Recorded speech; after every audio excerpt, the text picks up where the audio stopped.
देवाची द्वारी उभा क्षण भरी, देवाची द्वारी उभा क्षण भरी, तेने मुक्तीचारी साधिल्या. हरिमुखे मना, हरिमुखे मना, पुण्याची गणना कोण करी. असोनी संसारी जिव्हे वेगू करी, असोनी संसारी जिव्हे वेगू करी, वेदशास्त्र उभारी बाह्य सदा. हरिमुखे मना, हरिमुखे मना, पुण्याची गणना कोण करी. ज्ञानदेवा म्हणे व्यासाची आखुना, ज्ञानदेवा म्हणे व्यासाची आखुना, द्वारकेचा राणा पांडवा घरी. हरिमुखे मना, हरिमुखे मना, पुण्याची गणना कोण करी. जयति तेधिकं जन्मना व्रज, श्रयत इंदिरा शश्वतत्रयीं. दयित दृश्यता दिक्षुतावका, वैदृतास्तव त्वां चिन्वते. महायोगपीठे तटे भीमरथ्यं, वरं पुण्डरीकाय दातुं मुनीन्द्रे. समागत्य तिष्ठन्तमानन्दकन्दं परब्रह्मलिङ्गं.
बाबाजी सद्गुरु दास तुका, कलावज्ञ जीव धरार्थावतारं, कलंकांक तेजोधिका मोदी वक्त्रं, फलानीशवादा वनुदार दक्षं, समाधिस्थ मूर्तिं भजे ज्ञानदेव. ओम नमो ज्ञानेश्वरा, ओम नमो ज्ञानेश्वरा, ओम नमो ज्ञानेश्वरा, ओम नमो ज्ञानेश्वरा.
आलो चराचरी मस्तक हे पायावरी या वारकरी संतांच्या शरण शरण हनुमंता तुम्हालो रामदूता काय भक्तीच्या त्या वाटा मज दावा व्यास हे दुःख भंजन मारुती नंदन हे दुःख भंजन मारुती नंदन सुनलो मेरी पुकार पवन सुत विनती पवन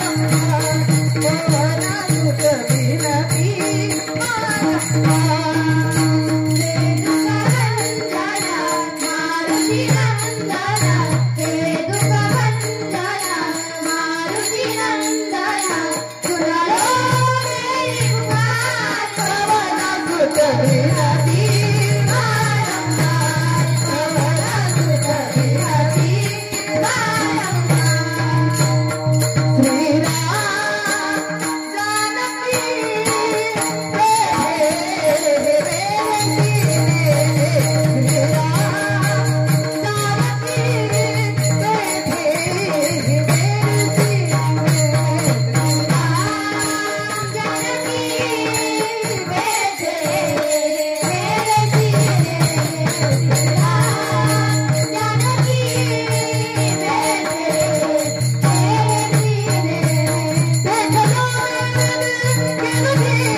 तस्मै श्री गुरुवे नमः विठ्ठल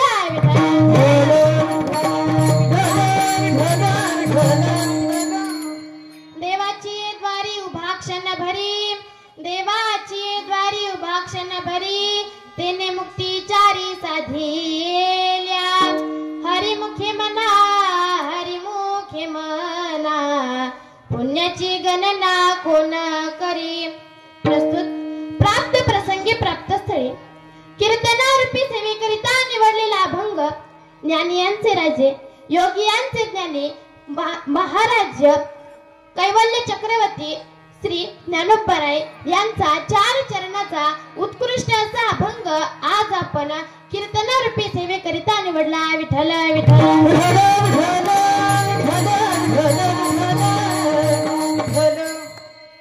पहा, या अभंगाचा सरळ सरळ भावार्थ असा आहे की माऊली ज्ञानोबराय या अभंगामध्ये म्हणतात की देवाची द्वारी उभा क्षण भरी तेने मुक्तीचारी साधिल्या. आपण जर देवाच्या दारात क्षणभर जरी उभा राहिलो तरी आपल्याला 4 मुक्त्या प्राप्त होतात. आता त्या 4 मुक्त्या कोणत्या आहेत हे मी तुम्हाला नंतर सांगेल, परंतु आपण देवाच्या दारात जर क्षणभर जरी उभा राहिलो तरी आपल्याला 4 मुक्त्या ह्या प्राप्त होतात. हरिमुखे मना पुण्याची गणना कोण करी. आपण एकदा जरी आपल्या या मुखाने हरी हरी मंत्राचा जप केला ना तरी आपल्याला पुण्याची गणना प्राप्त होते. असोनी संसारी जिव्हे वेगू करी वेदशास्त्र उभारी बाह्य सदा. एक साधक माऊली ज्ञानोबरायांकडे आला आणि माऊली ज्ञानोबरायांना म्हणाला की माऊली, तुम्ही म्हणतात की नामस्मरण करा नामस्मरण करा. आता आम्हाला ही संसार आहे, आम्हाला ही मुलं बाळ आहेत, आम्हाला ही मुलं बाळ लेकरं बाळ सगळं आहे. आता आम्ही हे सगळं सोडून फक्त देवाचं चिंतन करत बसायचं का? मग माऊली ज्ञानोबराय म्हणतात, अरे मी असं म्हणत नाही की तुम्ही सगळं सोडा आणि फक्त भगवंताचं नामस्मरण करा, परंतु ऐका, तुम्ही जर संसारात राहून परमार्थ केला तर ज्याप्रमाणे काय होईल, ज्याप्रमाणे भगवान श्रीकृष्ण परमात्मा पांडवांच्या घरी राबला तसंच त्या भगवान परमात्म्याचा आपल्याही घरी सदैव वास असेल. ज्ञानदेवा म्हणे व्यासाची खुणा द्वारकेचा राणा पांडवा घरी. हा झाला आपल्या अभंगाचा सरळ सरळ भावार्थ विठ्ठल विठ्ठल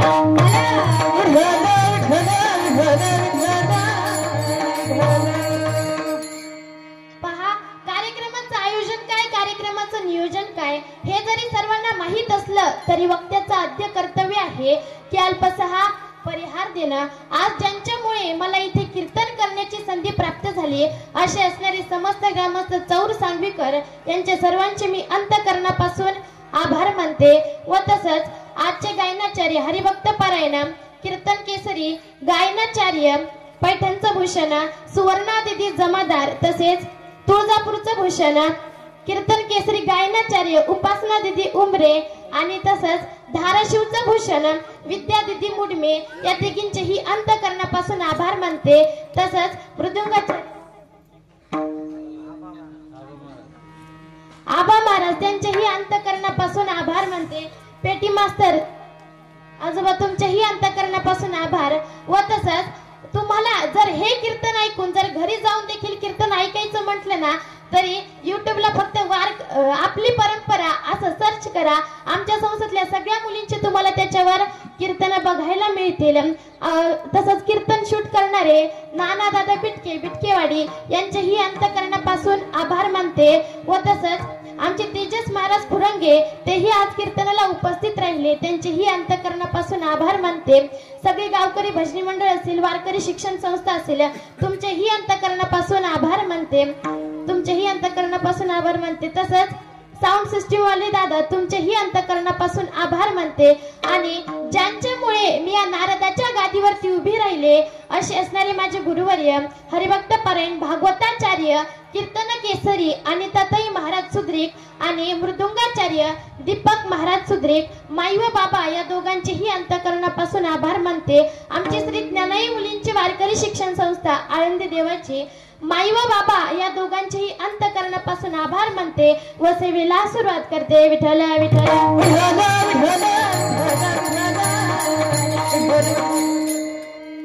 महाराज आपलं कीर्तन चालू आहे. काय चालू आहे? महिला मंडळ. काय चालू आहे? कीर्तन. आता तुम्ही सगळे कीर्तनाला आलात ना मग कीर्तनाला आल्याच्या नंतर सगळ्यांनी कसं बसलं पाहिजे? ताट. प्रत्येकाच्या पाठीचा कणा हा ताटच असला पाहिजे. पुरुष वर्ग महिला मंडळ मागचे पुरुष वर्ग सगळ्यांच्या पाठीचा कणा हा ताटच असला पाहिजे. कीर्तनात तुम्ही कीर्तनाला आलात ना मग कीर्तनाला आल्याच्या नंतर कुणीही कुप्पड काढून पाय पसरून चप्पल घालून कुणीही बसायचं नाही. आपल्या प्रत्येकाच्या पाठीचा कणा हा कसा तर ताट असला पाहिजे. कारण आपण एवढ्या सुंदर मातीत जन्माला आलेलो आहोत.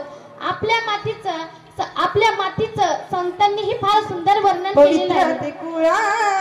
पावन तो देश पवित्र कुळा पावन तो देश पवित्र कुळा पावन तो देश पवित्र कुळा पावन तो देश जय हर माता जय माता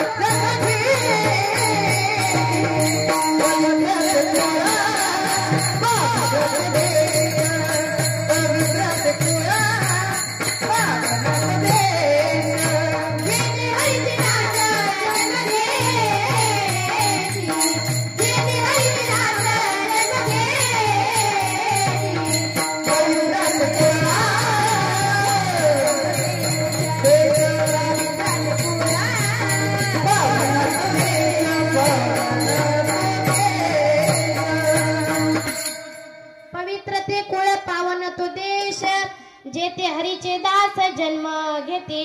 पहा मग आता तुम्ही कीर्तनाला आलात ना मग प्रत्येकाच्या पाठीचा हा कणा ताटच असला पाहिजे. तुम्ही कीर्तनाला आलात मग आता तुम्हाला इथे आल्याच्या नंतर कसलंही टेन्शन घ्यायची गरज नाही. बोलत चला कसलंही टेन्शन घ्यायची गरज नाही. कसलीही काळजी करण्याची बोलत चला महिला मंडळ कसलीही काळजी करण्याची आणि मी सांगते ते ऐकण्याची नाही. खुशाल नाही म्हणता महाराज. ही दुनिया अशीच आहे.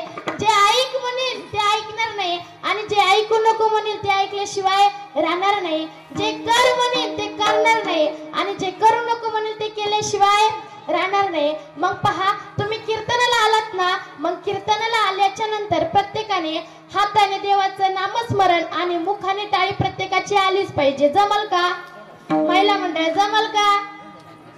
मग पहा, प्रत्येकाने हाताने टाळी आणि मुखाने नाम हे प्रत्येकाचं आलंच पाहिजे. जेव्हा जेव्हा मी मध्ये विठ्ठल विठ्ठल असं भजन घेईन तेव्हा प्रत्येकाने भगवंताचं नामस्मरण करायचं. विठ्ठल विठ्ठल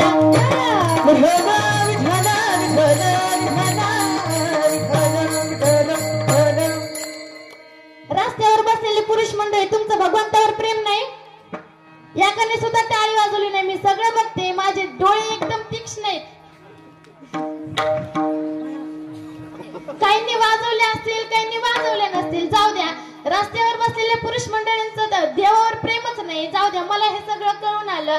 बरं, आता ते जाऊ द्या. महिला मंडळांकडे वळू.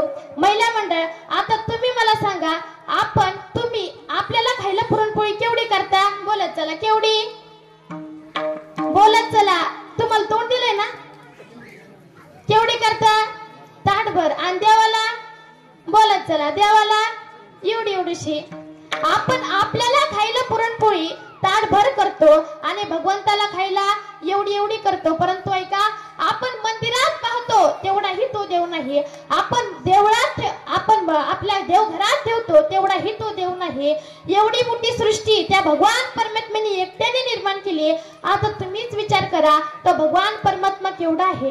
तुम्हाला एका उदाहरणाद्वारे पटवून देते. पहा, भगवान परमात्म्याचं आणि रुक्मिणी मातेचं लग्न जमलं. लग्न जमल्याच्या नंतर लग्न पत्रिका वाटण्याचं काम हे अशा व्यक्तीकडे होतं की त्या व्यक्तीला भगवंताने बायकोच दिली नव्हती. ते आधीच भगवंतावर नाराज होते. आता त्यांचं नाव काय आहे तर ऐका, जे शेंडे हलून भजन करतात ना, त्यांचं अखंड नारायण नारायण असं भजन चालू असतं.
नारदजींकडे पत्रिका वाटण्याचं काम होतं.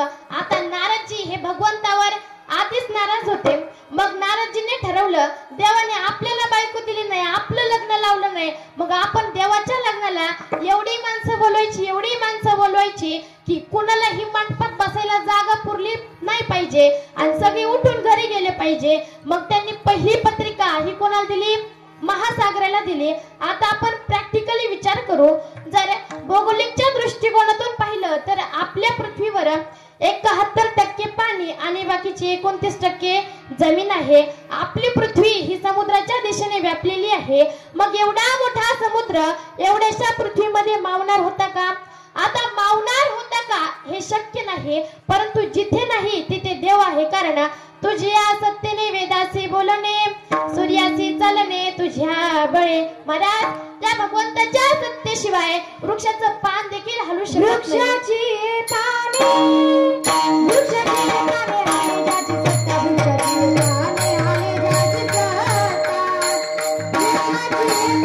वृक्षाची पाने, वृक्षाची पाने आहे ज्याची सत्ता, वृक्षाची पाने आहे ज्याची सत्ता.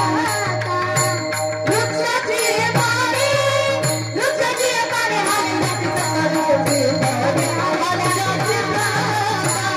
वृक्षाची पाने, वृक्षाची पाने आहे ज्याची सत्ता, वृक्षाची पाने आहे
आहे. मग चौर सांगवीच्या महिला मंडळ, तुम्हीच मला सांगा, तुमची एवढी एवढी पोळी कुणाच्या नाकात घालायची? पहा, तुम्हाला एक उदाहरण सांगून जाईल. एकदा जगद्गुरु तुकाराम महाराज भंडारा डोंगरावरती भगवंताचं भजन करण्याकरिता गेले, नामस्मरण करण्याकरिता गेले. तेव्हा तुकाराम महाराजांकडे एक साधक आला आणि तो म्हणाला, महाराज तुम्ही काहीही करा पण मला देव प्राप्त झालाच पाहिजे. मग महाराज म्हणाले, अरे तुझा व्यवसाय काय आहे? तो म्हणाला, माझं किराणा मालाचं दुकान आहे. महाराज म्हणाले, तुझ्या दुकानात काय काय मिळतं? तो म्हणाला, साखरेपासून खसखशीपर्यंत सगळं मिळतं. महाराज म्हणाले, अरे ऐक, तुझ्या दुकानात काही फळ आहे का? तो म्हणाला, काय फळ? हो, काय फळ आहे? महाराज म्हणाले, मायफळही आहे, जायफळही आहे, हिरे मिरे हिंग हो सगळं आहे. परंतु महाराज तो व्यक्ती जरा हरबडला. तो म्हणाला, महाराज अहो हा सगळा काय प्रकार आहे? महाराज म्हणाले, अरे याच्यात तर देव आहे. तो म्हणाला, अहो महाराज किराणा मालाच्या दुकानात देव कस काय? महाराज म्हणाले, अरे ऐक, काय फळ म्हणजे हे आपलं कायरूप शरीर आहे. मायफळ म्हणजे ही जी आपली संसारातली माया आहे ना, ही एक दिवस ज्या दिवशी जायफळ म्हणून जाईल तेव्हा देव आपल्याला प्राप्त होईल. आणि मिरे म्हणजे आपला जो काही मीपणा आहे ना, की माझ्यासारखा कीर्तनकार मीच, माझ्यासारखा वकील मीच, माझ्यासारखा इंजिनियर मीच, हा जो काही मीपणा आहे ना, हा ज्या दिवशी जिरे म्हणून जाईल त्या दिवशी हिंग म्हणजे देव प्राप्त झाल्याशिवाय राहणार नाही. अहंकार गेला तुका म्हणे देव झाला. पहा, ज्या दिवशी आपल्यापासला गर्व, अहंकार, माया, मोह, वासना हे सगळं नष्ट होईल तेव्हा आपल्याला देव प्राप्त होईल. पहा, तुम्हाला एक वाक्य सांगून जाईल. जैसे शरीर के लिए भोजन की आवश्यकता है, क्या? जैसे शरीर के लिए भोजन की आवश्यकता है, वैसे आत्मा के लिए भजन की आवश्यकता है. याचा अर्थ असा आहे, जसं आपल्या शरीराला भोजनाची म्हणजे जेवणाची गरज आहे, तसंच आपल्या आत्म्याला भजनाची, भगवंताच्या नामस्मरणाची गरज आहे. जोपर्यंत एकतत्व नामाच्या साधनाला द्वैताच्या बांधा बांधत नाही, एवढी नामाची ताकद आहे. महाराज, पण आजकालचे लोक काय करतात तर वाराप्रमाणेच भक्ती बदलतात. ऐका, सांगून जाईल, वाराप्रमाणे भक्ती बदलणं एवढं सोपं नसतं. देवाचं काम हे एवढं सोपं नसतं. आपण जर अशी मिनिटाला, वाराला, सेकंदाला जर भक्ती बदलली तर फार मोठी फजिती होत असते. तुम्हाला एक उदाहरण सांगून जाईल, दृष्टांत सांगून जाईल. पहा, एक हिंदूचा मुलगा होता आणि एक मुस्लिमचा मुलगा होता. दोघेही मित्र होते. एके दिवशी ते दोघेही नदीतून नावेतून प्रवास करत होते. नावेतून प्रवास करत असताना नदीतून एक मोठी लाट आली आणि त्यांची नाव तिथेच पलटी झाली आणि ते दोघेही नदीत वाहू लागले. त्यांच्या नाका तोंडात पाणी जाऊ लागलं. महाराज, जो हिंदूचा मुलगा होता त्याला अशीच सवय होती, मिनिटाला देव बदलायचा. त्याने लगेच गणपती बाप्पाचा धावा करण्यास चालू केली. तुझं सुख करता, तुझं दुःख हरता, अवघ्या दिनाच्या नाथा, बाप्पा मोरया रे, बाप्पा मोरया रे, चरणी देवी तुम्हाला, बाप्पा मोरया रे, बाप्पा मोरया रे, चरणी देवी तुम्हाला, बाप्पा मोरया रे, बाप्पा मोरया रे, चरणी देवी तुम्हाला. लगेच गणपती बाप्पाचा धावा करण्यास त्याने चालू केलं. मग तेवढ्यात गणपती बाप्पा निघाले. गणपती बाप्पाला कळलं आपला भक्त हा मोठ्या अडचणीत आहे, त्याला वाचवणं हे आपलं कर्तव्य आहे. गणपती बाप्पा लगेच झटपटीनं निघाले. परंतु तेवढ्यात त्यानं काय विचार केला, त्यांना ह्यांचं चांग झपानं हे कधी आपल्याला वाचवायला यायचे. मग त्याने लगेच भक्ती बदलली. लगेच त्याने विचार केला, आपण या बाप्पाच्या पप्पाला बोलू. आता ह्यांचे पप्पा कोण तर महाशिवशंकर. लगेच त्यांची भक्ती चालू केली. ओम नमः शिवाय, ओम नमः शिवाय, हर हर बोले नमः शिवाय, ओम नमः शिवाय, हर हर बोले नमः शिवाय, नमः शिवाय, ओम नमः शिवाय, हर हर बोले नमः शिवाय, नमः शिवाय, ओम नमः शिवाय,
आले, परंतु तेवढ्यात त्याने विचार केला हे भोळेच राहणार. मग त्याने लगेच विचार केला आपण आता याच्या मित्राला बोलू. आता त्यांची मित्र कोण तर विष्णू. आता त्यांची भक्ती चालू केली, परंतु महाराज एवढी भक्ती बदलेपर्यंत त्याच्या नाका तोंडात पाणी जाऊन तो तिथेच मरून गेला. परंतु जो मुस्लिमचा होता त्याने फक्त त्याच्या अल्लाहचा दावा केला. मग त्याचा अल्लाह आला आणि त्याला घेऊन गेला. म्हणून सांगते जोपर्यंत एक तत्व नामाच्या साधनाला द्वैताच्या बांधा बांधत नाही एवढी नामाची ताकद आहे महाराज. परंतु आजकालची मंडळी वाऱ्याप्रमाणेच देव बदलतात. असं करत जाऊ नका, नाहीतर फार मोठी फजिती होत असते. पहा, आपल्याला जर वाटत असेल ना देव आपल्यापाशी यावा, आपल्याला देव भेटावा, तर त्याच्यासाठी काय करा, आपल्यापासलं मोह, गर्व, ही माया, अहंकार जे काही आहे ना ते सगळं बाजूला करा, नष्ट करा. मग तेव्हाच देव आपल्याला प्राप्त होईल. पहा, भक्त कसे असतात याचंही संतांनी फार सुंदर वर्णन केलंय. भक्त इसे जाना जे देही उदास गेले असा पसरी वरोनी, हो, गेले असा पसरी वरोनी.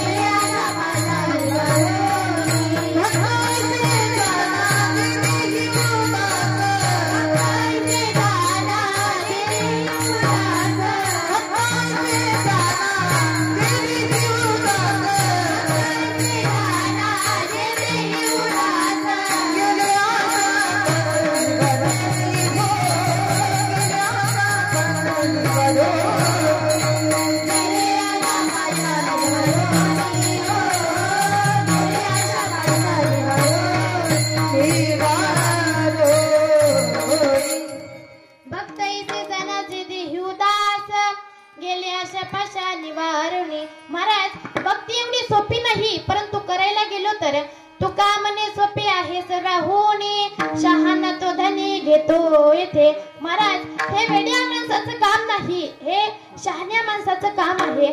आता शहाणा कोण, की ज्याला कळालं आपण या मृत्यू लोकात कशासाठी जन्माला आलेलो आहोत.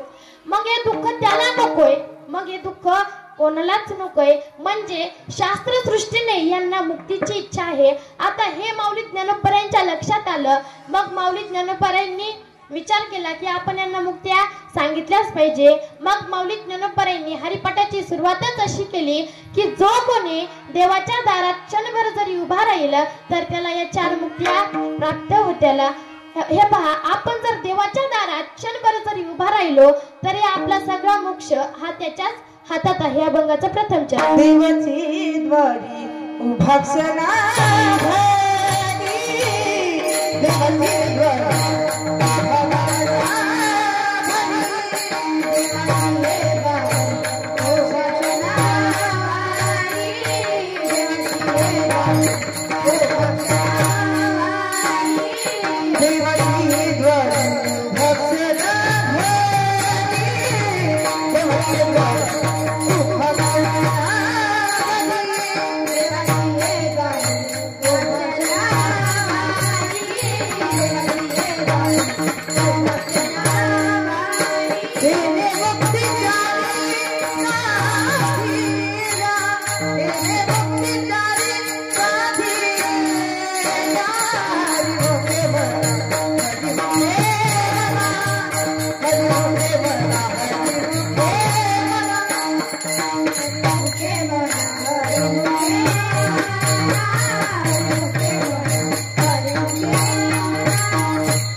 पहा, मुक्त्या ह्या 4 आहेत. मी तुम्हाला मागे सांगितलं होतं की मुक्त्या मी तुम्हाला नंतर सांगेल, तर ऐका. मुक्त्या ह्या 4 आहेत. त्या कोणत्या? समीपता, सुलोकता, स्वरूपता आणि सायुज्यता. समीपता म्हणजे आपण देवाच्या जवळ जाणं, म्हणजे समीपता मुक्ती प्राप्त होते. सलोकता म्हणजे आपण देवाच्या जवळ जाऊन देवाच्या लोकात राहणं, म्हणजे सलोकता मुक्ती प्राप्त होते. तिसरी आहे स्वरूपता. स्वरूपता म्हणजे आपण देवाच्या जवळ जाऊन देवाच्या लोकात राहून देवाचं स्वरूप पाहणं, म्हणजे स्वरूपता. आणि चौथी आहे सायुज्यता. सायुज्यता म्हणजे आपण स्वतःच देव होणं, म्हणजे सायुज्यता. तेने मुक्तीचारी साधियल्या. बरं, गेलो आपण देवाच्या दारात, नुसतं जाऊन जमेल का? तर नाही. तिथे गेल्याच्या नंतर भगवंताचं चिंतन नामस्मरण हे करावंच लागल. पहा, मग आता तुम्ही कीर्तनाला आलात ना, मग इथे आल्याच्या नंतर प्रत्येकाच्या हाताने टाळी हे आलीच पाहिजे. आता सहज टाळीचा विषय निघला मग सांगून जाईल. पहा, एका वर्षात जर 1000 टाळ्या वाजवल्या तर बीपी होत नाही. किती? एका वर्षात जर 1000 टाळ्या वाजवल्या तर बीपी होत नाही. एका वर्षात जर 2000 टाळ्या वाजवल्या तर ब्लड प्रेशर वाढत नाही. एका वर्षात जर 3000 टाळ्या वाजवल्या तर शुगर होत नाही. आणि एका वर्षात जर 4000 टाळ्या वाजवल्या तर जागेवरच का टाकतात. म्हणून कमीच वाजवा, थोड्याच वाजवा, परंतु नीट मनापासून वाजवा. महाराज, आजकाल माणसांना मंदिरात जायची फार घाई झालेली आहे. लोक म्हणतात की देव जिथे असेल तिथे असू दे, फक्त भगवंताच्या चरणापाशी आमचा हात लागला पाहिजे. शंकराचार्यांनी फार सुंदर वर्णन केलेलं आहे. करारविंदेन पदारविंदम मुखारविंदे विनिवेशयंतम तटस्य पत्रस्य कुटे शयानम बालमुकुंदम मनसा स्मराने. आपण याचा थोडक्यात अर्थ पाहू. कर म्हणजे हात आणि पद म्हणजे भगवंताचे चरण. करारविंदेन पदारविंदम मुखारविंदे विनिवेशयंतम. हे सगळं जे काही आहे ना, ते सगळं तुम्ही भगवंताच्या चरणापाशी ठेवा. आणि मग काय होईल? तटस्य पत्रस्य कुटे शयनम बालमुकुंदम मनसा स्मरणे. आणि मनातून त्या भगवंताचं स्मरण करा. मग काय होईल? तर श्री कृष्ण गोविंद हरे मुरारी हे नाथ नारायण वासुदेवा. कृष्ण गोविंद हरे मुरारी हे नाथ नारायण वासुदेवा. कृष्ण गोविंद हरे मुरारी हे नाथ नारायण वासुदेवा. कृष्ण गोविंद हरे मुरारी हे नाथ नारायण वासुदेवा. हे नाथ नारायण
म्हणून सांगते, भगवंताचं नामस्मरण करा. आता हेच माऊली ज्ञानोबर आहे, त्यांच्या भाषेत सांगतात. काय म्हणतात की माता माऊलींनो, तुम्हाला जर वाटत असेल ना की आपली लेकरं ही चांगली सात्विक अशी जन्माला यावी, त्यांच्यावर योग्य ते संस्कार व्हावे, तर ऐका, माऊली ज्ञानोबर म्हणतात, रामकृष्ण हरी मंत्राचा उच्चार असू द्या तुमच्या ओठाला. महिला मंडळीकडे लक्ष द्या. रामकृष्ण हरी मंत्राचा उच्चार असू द्या तुमच्या ओठाला. ज्ञानेश्वरी गीतेसारखे ग्रंथ लागू द्या तुमच्या बोटाला. तेव्हा ज्ञानोबा तुकोबा येतील तुमच्या पोटाला. माऊली ज्ञानोबा म्हणतात की आपल्या आईने मुलावरती योग्य ते संस्कार हे लावलेच पाहिजे. कारण लेकराचे हित वाहे माऊलीचे चित्त. आपल्या आईचे आईने मुलांवरती योग्य ते संस्कार लावलेच पाहिजे, कारण आईचं ते कर्तव्य असतं की आपल्या मुलांवरती तिनं योग्य ते संस्कार लावायचे. पहा, संस्कार कोणासारखे करावे? संस्कार कोणासारखे करावे तर माँसाहेब जिजाऊंसारखे. अरे, जिला कळालं की आपल्या गर्भामध्ये मुलगा आहे तेव्हापासून तिने रामायण महाभारत वाचण्यास सुरुवात केली आणि त्याच आईची पुण्याई आज फळाला आली. माझ्या जिजाऊची पुण्याई कशी आली फळाला, माझ्या जिजाऊची पुण्याई कशी आली फळाला.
स्वराज्य निर्माण करण्यासाठी एका जातीची लोक होती का?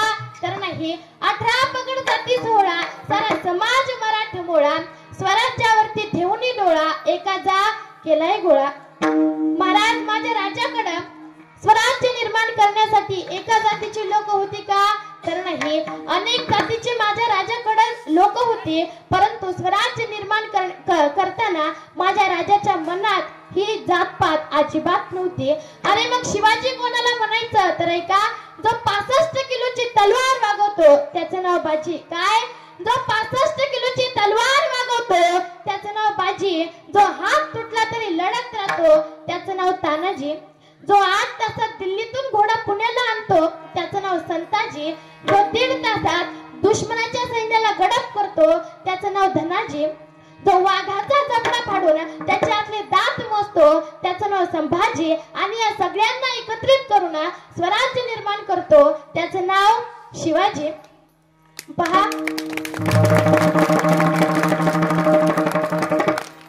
माता मौल्यांना आपल्या मुलांवरती योग्य ते संस्कार करा, नाही तर आताच्या पोरांचे संस्कार म्हणलं तर पहा, सकाळी पाववाला येतो, पाववाल्याची घंटी वाजली की लगेच पोरं डोळे चोळत बाहेर येतात. परंतु ऐका, पहिल्या मावळ्यांमध्ये आणि आताच्या मावळ्यांमध्ये जमीन आसमानाचा फरक आहे. तरुण वर्ग, कसा जमीन आसमानाचा फरक आहे. पहिली मावळी कशी होती? ऐका, लवकर उठे रणांगणात सुटे, तलवार तुटे तरी सुद्धा मागे नाही हटे. आणि आताची मावळी कशी आहेत? लेट उठे, पोरी मागे सुटे, थोबाड फुटे तरी पिछे नाही हटे. ही आताची मावळी आहे. महाराज, त्या भगवंताने आपल्याला सुंदर असा चान्स दिलाय, सुंदरशी संधी दिली. त्या संधीचं सोनं करून घ्या. सुभाषितकार सांगतात, पुनर्वितम पुनर्मित्रम पुनर्भाया पुनर्मही एतत् सर्व पुनर्लभ्य न शरीर पुनः पुनः. पहा, गेलेली बायको पुन्हा मिळेल, गेलेली गेलेली बायको पुन्हा मिळेल, गेलेली संपत्ती पुन्हा मिळेल, गेलेली इस्टेट जमीन सगळं काही पुन्हा मिळेल. परंतु life is not once more. आपल्या लाईफ मध्ये हा वन्स मोर नसतो. आपलं जीवन हे एकदाच असतं. म्हणून सांगते, आपलं जीवन आहे तोपर्यंत नीट जगून घ्या. महाराज, आपलं आयुष्य, आपलं जीवन हे आईस्क्रीम सारखं आहे. टेस्ट केलं तरीही वितळतं आणि वेस्ट केलं तरीही वितळतं. म्हणून सांगते, चांगले कर्म करा, कारण चांगले कर्म करणारी व्यक्ती ही तुकोबऱ्यांच्या गाथ्यासारखी असते. कितीही बुडवण्याचा प्रयत्न केला तरी सुद्धा ती वरती तरून जाते. महाराज, मला याच्यातून सांगायचं एवढंच की आपण जन्माला आलोत ना, मग आपल्या जीवनाचा काहीतरी उद्धार व्हावा. आपण गेल्याच्या नंतर आपली कीर्ती काहीतरी मागे राहावा, असं जगा. नाहीतर आताची तर फारच सुंदर जगतात. महाराज, जगणं कोणासारखं असावं? जगणं कोणासारखं असावं? माझ्या छत्रपती शिवाजी महाराजांसारखं असावं. अरे पहा, विश्वास हा शब्द किती छोटा आहे. वाचायला सेकंद लागतो, समजायला दिवस लागतो आणि सिद्ध करायला अख्खं आयुष्य निघून जातं. अरे असा विश्वास कमवायला सुद्धा तसं जगावं लागतं. सांगून जाईल, माझ्या राजाबरोबर विरुद्ध करणाऱ्या लोकांचाही त्यांच्यावर तेवढाच विश्वास होता. सांगून जाईल, शाहिस्ते खानाची बहीण शाहिस्ते खानाकडे आली आणि म्हणाली, भैया सुनते हो क्या? शाहिस्ते खान म्हणाला, क्या हुआ? शाहिस्ते खानाची बहीण म्हणाली, मेरी बच्ची कब दिखाई नहीं रही है, मैं बहुत देर से ढूंढ रही हूँ, मेरी बच्ची कब दिखाई नहीं रही है. त्यावेळेस शाहिस्ते खान म्हणतो, बाहेर दिखाऊ ना. शाहिस्ते खानाची बहीण म्हणते, नहीं मैं बहुत देर से ढूंढ रही हूँ, मेरी बच्ची कब दिखाई नहीं रही है. महाराज, तेव्हा शाहिस्ते खानाची बहीण म्हणते, लेकिन शाहिस्ते खानाची बहीण म्हणते, कुछ देर से शिवाजी के लोग आए थे, अगर उन्होंने मेरी बच्ची को उठाया होगा. महाराज, शाहिस्ते खानाची माझ्या राजाने किती 3 बोट कापली तरी सुद्धा शाहिस्ते खान सांगतो, अगर उन्होंने तुम्हारी बेटी को उठाया होगा ना, तुम बेफिक्र रहो, क्योंकि उसकी बेटी को तरह वो तुम्हारी बेटी समझेंगी. इतना भरोसा मेरे शिवाजी पर है. अरे 33 कोटी देवांची मंदिरं या भारतामध्ये आहेत. काय? 33 कोटी देवांची मंदिरं या भारतामध्ये आहेत. परंतु एक सुद्धा मंदिर या भारतामध्ये नसताना प्रत्येकाच्या मनामनात जो मंदिर करून गेलाय ना, त्याचं नाव आहे छत्रपती शिवाजी महाराज. आज प्रत्येकाच्या हृदयामध्ये राजे आहेत. याचं मूळ कारण म्हणजे मासाहेब जिजाऊ. त्यांनी शिवाजी महाराजांवरती योग्य ते संस्कार केले. म्हणून तर आज आपल्याला हे कीर्तन भजन प्रवचन वाड्या वस्त्यामध्ये दर्या खोऱ्यामध्ये कान्या कोपऱ्यात हे ऐकायला बघायला मिळतंय. कोणामुळे तर छत्रपती शिवाजी महाराजांमुळे. आणि छत्रपती शिवाजी महाराज कोणामुळे घडले तर ते म्हणजे माँसाहेब जिजाऊंमुळे. अरे म्हणून सांगते, आई वडिलांची सेवा करा, त्यांना जपा.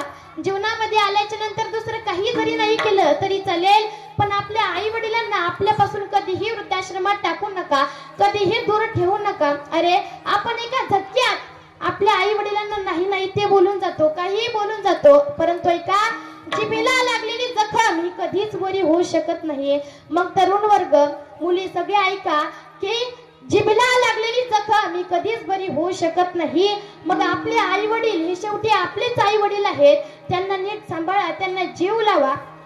परंतु आजकालची पोरं तशी करत नाही. आजकालची पोरं आपल्या आई वडिलांना लगेच वृद्धाश्रमात टाकून देतात. अरे आईच्या ममतेचा आणि बापाच्या क्षमतेचा हा कधीच अंदाज लागत नाही. म्हणून सांगून जाईल, विसरू नको रे आई बापाला, जिजविल त्यांची काया, काय जिजवून तुझ्या शिरावर, धरली सुखाची छाया रे वेड्या, मिळणार नाही पुन्हा आई बापाची माया. हे पहा, मी असं म्हणत नाही की तुम्ही तुमच्या आई वडिलांना सांभाळत नाही, त्यांना जीव लावत नाही. असं म्हणत नाही तुम्ही तुमच्या आई वडिलांना सांभाळत नाही, जीव लावत नाही, सांभाळताना. पण कधी लग्नाच्या आधी एकदा का लग्न झालं, महाराणी साहेब घरात आले की जी पोरं आपल्या आई वडिलांना विसरून जातात, की आठवण झाल्यावरच म्हणतात की आई कुठे गेलीस ग, असं विचारतात. महाराज पहा, तुम्ही सगळे जाणकार मंडळी आहात. तुम्हाला जर वाटत असेल ना आपल्या पोरांनी आपल्याला म्हातारपणी भाकर द्यावी, चांगलं सांभाळावं, तर एकच काम करा, आपल्या पोराच्या नावावर कधीच आपली जमीन इस्टेट प्रॉपर्टी काय आहे ते कधीच नावावर करून देऊ नका, नाहीतर मग लटकते राहना. आपल्याला जर वाटत असेल ना आपल्या जीवनामध्ये एखादा वाईट दिवस येऊ नये, तर तुम्ही फक्त एकच करा, आपल्या पोरांच्या नावावर कधीच जमीन करू नका, नाहीतर मग काय खरं नाही. महाराज तुम्हाला सांगून जाईल, आता पहा, जीवनामध्ये सगळ्यात महत्वाचा दागिना म्हणजे कोणता आहे तर ते म्हणजे संस्कार. थांबा, जीवनामध्ये सर्वात महत्वाचा दागिना म्हणजे काय आहे, बोला चला महिला मंडळ. झोपल्या की काय मागच्या, विठ्ठल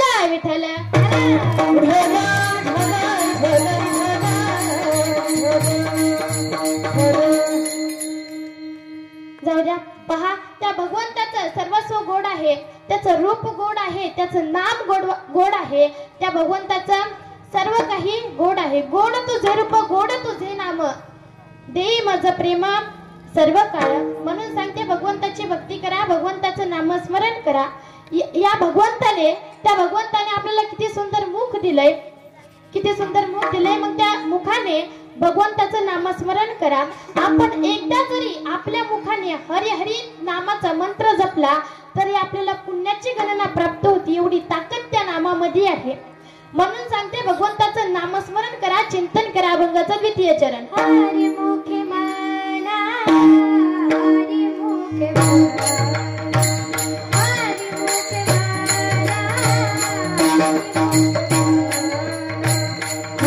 मुखे म्हणा, हरी मुखे म्हणा, हरी मुखे म्हणा, हरी मुखे म्हणा,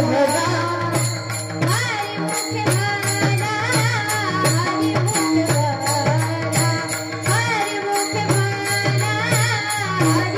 हरी मुखे म्हणा,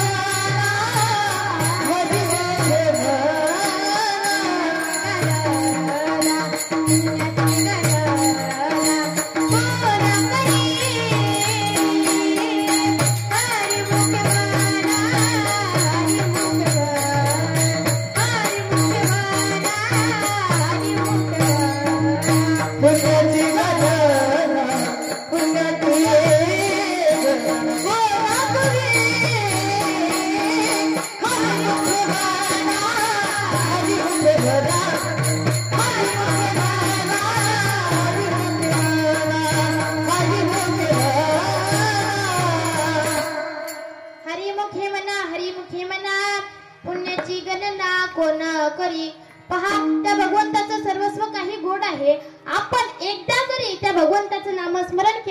एकदा जरी नाव घेतलं तरी आपली जन्मांतरीची पाप ही नष्ट होऊन जातात। घेता नाम विठोबाचे पर्वत जळतीला पापाचे।